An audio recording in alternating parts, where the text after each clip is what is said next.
Voici la représentation graphique d'une fonction f définie sur -4, 6.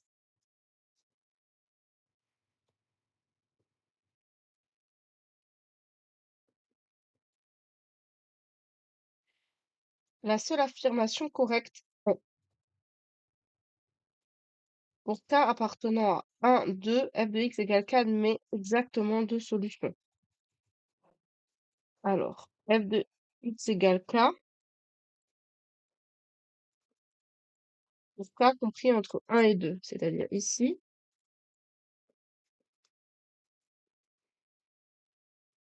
f de x égale k admet exactement deux solutions. Bah, c'est vrai.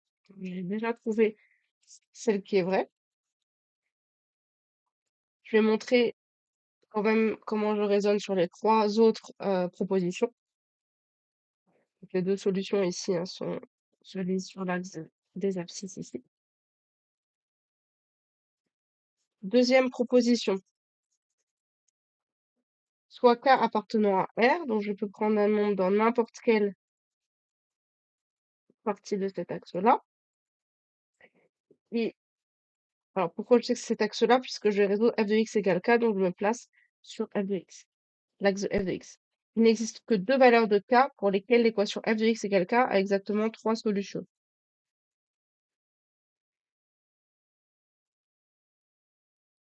Alors, il va y avoir trois solutions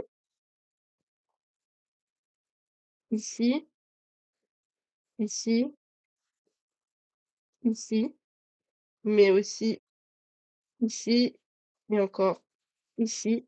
Donc, il y a bien plus que deux valeurs de K pour lesquelles f de x égale K a exactement trois solutions. La deuxième proposition est fausse. Troisième proposition, soit K appartenant à 1, 2, je vais résoudre f de x égale K, donc je vais regarder aussi sur l'axe des ordonnées. L'équation f de x égale K admet exactement trois solutions. Non, c'est faux. Par exemple, pour K qui se situerait ici, il n'y a que deux solutions à l'équation f de x égale K. Donc la troisième proposition est fausse. La quatrième, soit K appartenant à R, et l'équation f de x égale K a ou plus quatre solutions.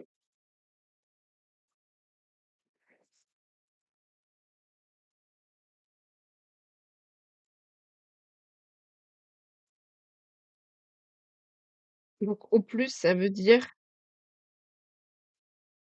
quatre solutions ou moins. Donc il faudrait peut-être trouver un endroit où il y a cinq solutions pour contredire cette phrase.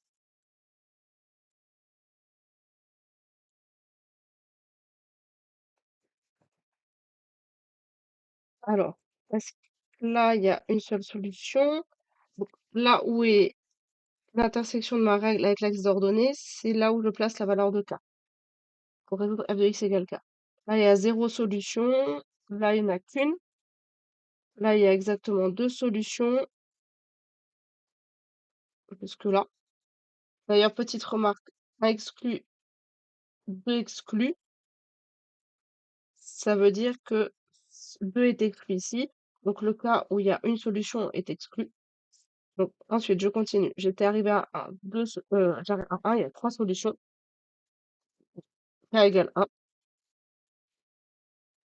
Ensuite, ici, il y a trois solutions, trois solutions, trois solutions, deux solutions, deux solutions, deux solutions, deux solutions, et plus qu'une solution. Ici. Et là, zéro solution.